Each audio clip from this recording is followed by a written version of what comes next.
हमारी विद्यावन क्लासेस में आपका स्वागत है। ये हमारी हिंदी की पहली क्लास है जिसमें हम आपको बताएंगे शब्द और शब्द के भेद। उसको एक दृष्टि में देखते हैं कि शब्द के भेद क्या क्या होते हैं, उसके बाद हम इन चीजों को डिटेल में लेके आएंगे। सबसे पहले शब्द के बारे में आप जानते हैं, शब्द के दो अर्थ होते हैं, एक सार्थक और एक निरर्थक। एक सार्थक और एक निरर्थक। सार्थक और निरर्थक दोनों को अगर हिंदी में, अगर वास्तविक हिंदी भाषा के रूप में समझा जाए तो सार्थक मतलब जिसका कोई अर्थ होता है और निरर्थक का मतलब जिसका कोई अर्थ नहीं होता। लेकिन यहाँ पर वास्तविकता रूप ये है कि निरर्थक का लैंग्वेज के अनुसार इसका प्रयोग नहीं है, क्योंकि निरर्थक शब्द जब आकर यहाँ पे चेंजमेंट होता है तो वो आता है विकार के आधार पर। निरर्थक शब्द में जब परिवर्तन होता है तो वो विकार के आधार पर होता है, विकारी और अविकारी। इनके बारे में अभी बाद में बताएंगे। सबसे पहले हम जानकारी लेते हैं सार्थक शब्दों के बारे में। तो रचना के आधार पर सार्थक शब्दों के भेद होते हैं तीन।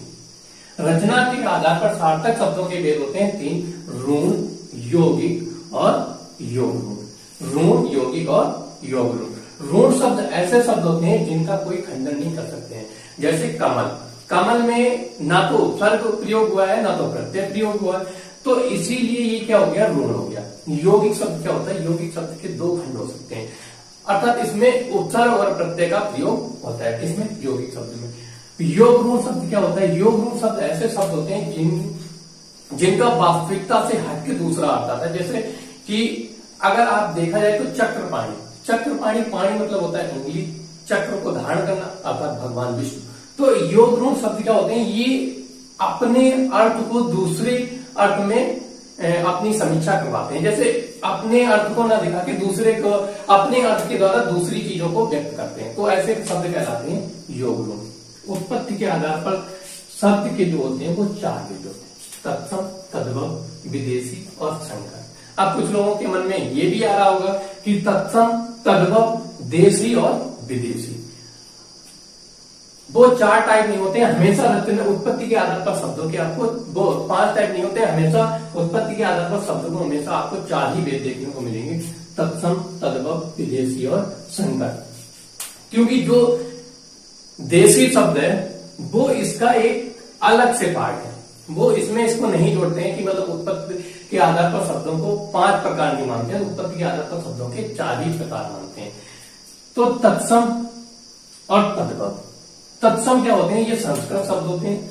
तद्भव क्या होते हैं, ये संस्कृत से कुछ शब्द आकर हिंदी में आ जाते हैं, तो वो कहलाते हैं तद्भव शब्द, यानी जो हिंदी के शब्द होते हैं। तत्सम शब्द कैसे हो जाते हैं, जो संस्कृत का रूप धारण किए होते हैं, यानी यथा जैसे संस्कृत में होते हैं वैसे इनका प्रयोग होने लगता है। और तद्भव क्या होते हैं, संस्कृत का परिवर्तित रूप हो जाता है तद्भव।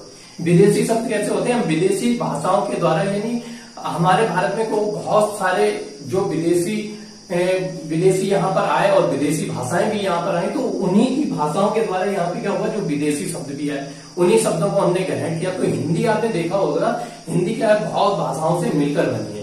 हिंदी जो हम लोग बोलते हैं उसमें इंग्लिश भी होती है, अरबी भी होती है, फारसी, रूसी, जापानीज, चाइनीज, सारी भाषाओं का प्रयोग होता है। तो वो शब्द कहलाते हैं विदेशी शब्द, जो विदेशी भाषाओं से मिलकर बने होते हैं। संकर शब्द क्या होते हैं, संकर का अगर वास्तविक इस संकर का अर्थ देखा जाए तो इसका मतलब होता है दोगला। दोगला इसलिए होता है क्योंकि इसके दो अर्थ होते हैं, एक तो ये स्वयं का बना होता है, दूसरी इसमें, जैसे एक तो ये अपनी भाषा का बना होगा और दूसरा क्या होगा, इसमें विदेशी भाषा जुड़ी होगी, यानी दो भाषाओं से जो मिलकर शब्द बनते हैं वो कहलाते हैं संकर शब्द। जैसे रेलगाड़ी, ठीक है, तो इसमें क्या होता है, रेल अलग, गाड़ी अलग, या हम लोग बहुत सारे ऐसे शब्द प्रयोग करते हैं जिनमें हिंदी और अंग्रेजी, हिंदी या अरबी ऐसे करके भाषाओं का मिक्स होकर शब्द बनते हैं, तो वो शब्द कहलाते हैं संकर। क्योंकि ये दो जातियों से मिलकर बनते हैं तो इसलिए ये कहलाते हैं संकर शब्द। अब आते हैं अर्थ के आधार पर, यानी कैसे हम शब्दों का अर्थ निकालते हैं। तो अर्थ के आधार पर शब्दों के भेद होते हैं चार। अर्थ के आधार पर शब्दों के भेद होते हैं चार। सबसे पहले एकार्थी, जिनका सिर्फ और सिर्फ एक अर्थ होता है। अनेकार्थी, जिनके बहुत सारे अर्थ होते हैं। पर्यायवाची भी अनेकार्थी का ही एक मिलता जुलता रूप होता है। उसके बाद आते हैं विलोम शब्द, विलोम या विपरीत शब्द, इनको ये भी नाम दिया जाता है। तो विलोम सबसे पहले एकार्थी, एकार्थी के बारे में जानते हैं। जैसे अगर मेरा क्या नाम है, मेरी शकल और वेशभूषा से मेरा अगर नाम आपने नाम रख दिया, जैसे जो भी नाम रखा है तो वही नाम रहेगा, और उस नाम की अगर बहुत सारे लोग आ जाए तो वो अनेकार्थी में, ठीक है। तो ऐसे ही पर्यायवाची होते हैं। पर्यायवाची क्या होते हैं, पर्यायवाची ऐसे शब्द होते हैं जैसे हमें मेरे व्यक्तिगत नाम से कई नामों से घर में पुकारा जाने लगे, तो वो कहलाएंगे पर्यायवाची, यानी वो मेरे पर्यायवाची हो जाएंगे। विलोम शब्द हमारा विलोम होना चाहिए। अब आते हैं निरर्थक। ये तो हमने सार्थक के आधार पर जान लिया, ठीक है। अब हम जो सार्थक के आधार पर हमने जान लिया, ये आगे वाली जो क्लासें आएंगी, हमारी जो आगे क्लासें होंगी, उसमें हम इनको रचना के आधार पर जो भी होंगे, यौगिक, योग ऋण, यौगिक और योग ऋण, इन तीनों शब्दों के बारे में आगे वाली क्लास में चर्चा करेंगे। अभी हम जानते हैं निरर्थक शब्द। निरर्थक शब्द देखो यहाँ से ये है, निरर्थक शब्द जो होते हैं वो विकार के आधार पर होते हैं। किसके आधार पर? विकार के, क्योंकि वास्तविकता में इनका कोई अर्थ नहीं होता है, तो इनमें विकार उत्पन्न होता है, तो विकार के आधार पर ये विकारी होते हैं और अविकारी होते हैं। विकारी और अविकारी के बारे में देखो, संज्ञा, सर्वनाम, विशेषण और क्रिया, यानी इनमें विकार उत्पन्न हो सकता है। अविकारी क्या होते हैं? इनमें विकार नहीं होता है। क्रिया विशेषण ये संबंध बोधक, समुच्चय बोधक और विस्मय बोधक। संज्ञा आपको तो पता ही होगा, सर्वनाम, विशेषण और क्रिया, इन्हीं से बनते। क्रिया विशेषण, संबंध, किसी के साथ क्या संबंध होता है, समुच्चय बोधक, विस्मयात्मक बोधक, ठीक है ना। तो ये होते हैं विकार के आधार पर। तो विकार के आधार पर शब्दों के भेद होते हैं आठ। ये इंपॉर्टेंट है क्योंकि वो पूछता है विकार के आधार पर शब्दों के कितने भेद होते हैं। यहाँ से आपको 1 से 2 नंबर मिल जाते हैं, क्योंकि नॉर्मल किसी भी एग्जाम में होता है वो यही पूछ देते हैं, रचना के आधार पर शब्द के कितने भेद होते हैं, उत्पत्ति के आधार पर, अर्थ के आधार पर, ठीक है ना।